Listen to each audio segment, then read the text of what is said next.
जानते हैं इस फिल्म में तमाम गाने क्या आपने खुद गाए हैं? नहीं वहाँ से बिल्कुल मैंने नहीं गाए। एक गाना मैंने खुद गाया था, वो भी मैं चाहता था कोई और गाए। वो मैंने डेमो रिकॉर्ड करके भेजा, जोनीता गांधी ने गाया। तो जब उन्होंने गा के वापस भेजा, फिर मैं कहा मैं आप ही गावांगा क्योंकि उन्होंने इतना अच्छा गाया। मैं कहीं मैं मिस नहीं करना चाहता अपॉर्चुनिटी। लेकिन बहुत सारे सिंगर्स ने गाए हैं गाने। इसमें हुमैरा अरशद जी का गाना है, जो मीका सिंह का गाना है, आयमा बेग का गाना है, जाफर ने 2 गाने गाए हैं जो कि मुझे बहुत प्यारी आवाज़ उनकी लगती है, बड़ी फिल्मी आवाज़ है। बहुत सारे गाने हैं, बिकॉज बीइंग अ म्यूजिशियन मुझे नहीं लगता था इस गाने के साथ मैं जस्टिस कर सकूंगा। कुछ गाना है जिसमें बहुत कैरेक्टर चाहिए था आवाज़ में, तो वो मीका सिंह ने गाया।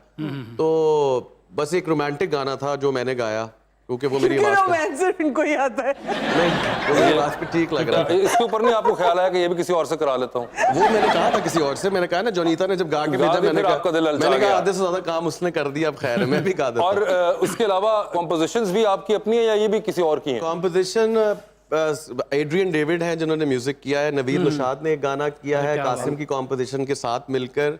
एक पहला गाना जो है मूवी का वो मैंने कंपोज किया था, बाकी एड्रियन ने किया। एक हमने गाना मैं नहीं बोलती रिक्रिएट किया, वो हुमैरा अरशद जी को मैंने रिक्वेस्ट की और उन्होंने बहुत अच्छा किया।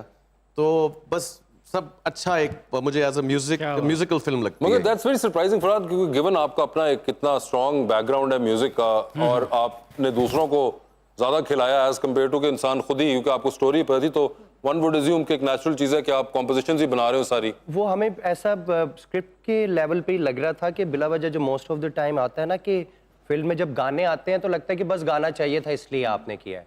तो हमारे पास बहुत सारी ऐसी सिचुएशंस थी जिनको सामने रखकर हम फरहान इतने अच्छे म्यूजिकल है तो हम स्क्रिप्ट के लेवल पर ही वहाँ से वो सारे गाने जो है वो कंपोज करना शुरू हो गए थे कि सेट पर जाने से पहले हमारे हाथ में हमारा म्यूजिक था, इवन द इंटरवल सीक्वेंस। और कासिम भाई का कौन सा फनकार जिसने बड़ा तंग किया आपको, रिटेक्स करवाई? ऐसी बातें थोड़ी करनी होती नहीं, कर दो क्या पता चले ये हम नहीं थे। हमारे काम की जो सबसे प्यारी बात है वो एक प्रोसेस है ना, हम थ्रू आउट उस प्रोसेस का हिस्सा होते हैं। प्रोसेस का तो ये हिस्सा है, पर तंग किसने किया? मेरी तबीयत इतनी खराब थी लेकिन मैं कसम से इसलिए आया हूँ कि मुझे ये सब सुनना है, प्लीज। हमने तो कह दिया हमें ही सुनना है आप। और इस फिल्म के अंदर इनके अलावा फिरोज खान भी हैं और सोनिया हुसैन भी हैं। अच्छा, वो हम जिस तरह टेलीविजन के लिए इतना रेगुलर काम कर रहे होते हैं कि पूरे साल में अगर मैं गलत नहीं हूँ तो 2 से 3 सीरियल्स बना रहे होते हैं, तो इतना रेगुलर काम करने की वजह से हमारे जितने एक्टर्स भी हैं, ईमान के साथ हमने थ्रू आउट जिस तरह काम किया वो बहुत मुश्किल कंडीशंस थी सर्दी के पॉइंट ऑफ व्यू से।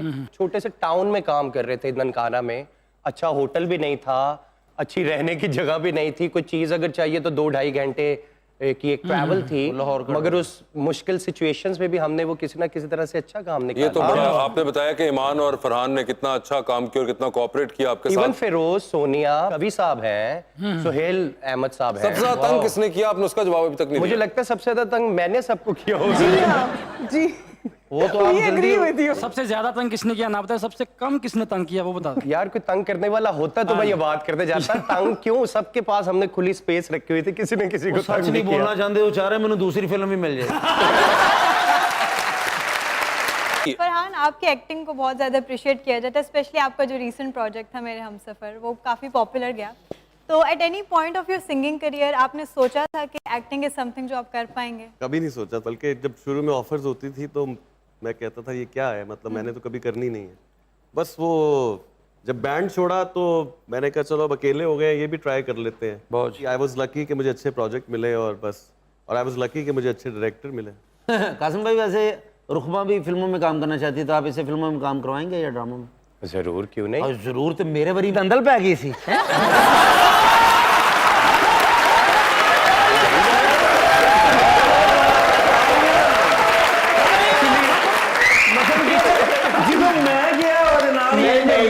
मुझे वो सारी कॉन्वर्सेशन याद है, कैसे कोविड की वजह से फिल्म रुक गई, अगले स्क्रिप्ट तू नहीं आएगा तो फिर गल करांगे। कैसे भाई आपस में गल है जिड्डा चांस सी भी ना, मेरा ख्याल आज तुझे खूब बैठे।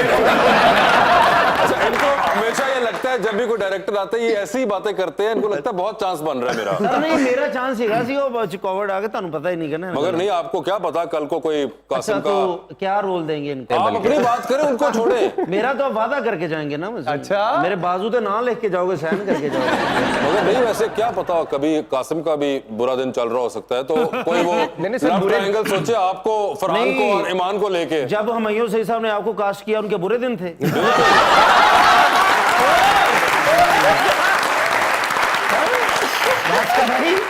किस्मत अच्छी है, प्रोड्यूसर बैठे हैं, इतनी प्यारी हीरोइन बैठी है, तो अच्छे मैंने director बेटे वही बोला था, मगर मसला ये है कि तुम वो सुनते तो हो नहीं जो बोलता जाता है, तुमने तो सिर्फ जवाब देना है आगे से। मैंने कहा लव ट्रायंगल होगा, फरहान का, ईमान का और तुम्हारा। अच्छा जी। और सोचो वो क्या कहानी होगी, पहले फ्रेम के अंदर ही पता होगा लोगों को कौन से वाले हीरो ने मरना है।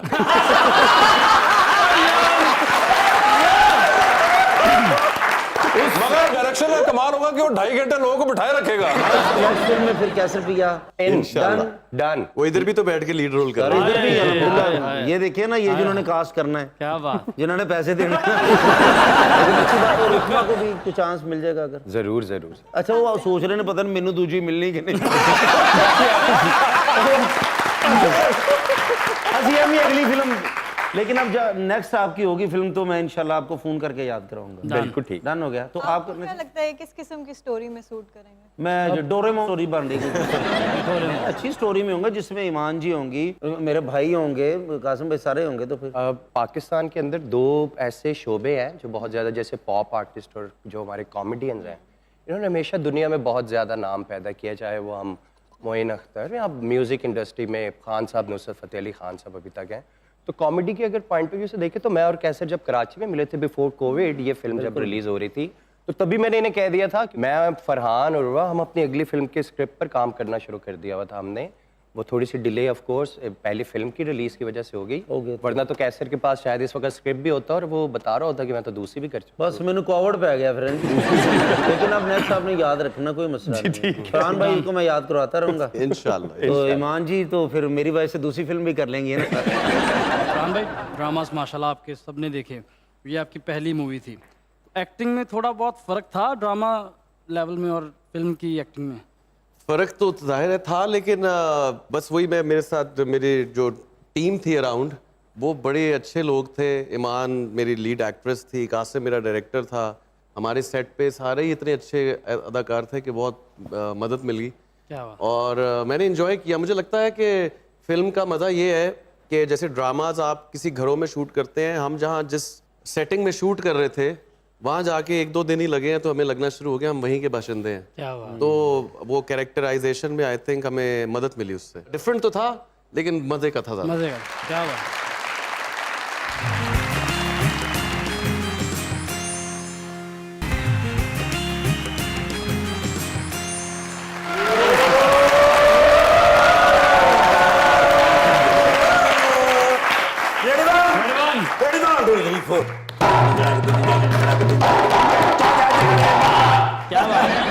Controlling your anger at work is a really job. हाय हाय। ਇਹ ਮੈਂ ਕਿਤੇ ਪੜਿਆ ਸੀ। अच्छा ਹਾਂ ਮੈਂ ਫਿਰ ਲੋਕਾਂ ਨੂੰ ਰੋਹ ਪਾਉਣ ਵਾਸਤੇ ਬੜੀ ਜਗ੍ਹਾ ਕੋਡ ਕੀਤਾ। अच्छा ਰਾਤੀ ਤੁਹਾਡੀ ਭਰਜਾਈ ਦੇ ਅੱਗੇ ਮੈਂ ਕਿਹਾ ਰੋਹ ਪਾਵਾਂ ਜ਼ਰਾ, अच्छा ਉਹਨੂੰ ਵੀ ਮੈਂ ਗੱਲ ਕੀਤੀ ਹੈ। हाँ ਐਡਾ ਹੱਸੀਏ ਅੱਗੋਂ ਮੈਨੂੰ ਲੱਗਾ ਉਹਨੂੰ ਸਮਝ ਆ ਗਈ।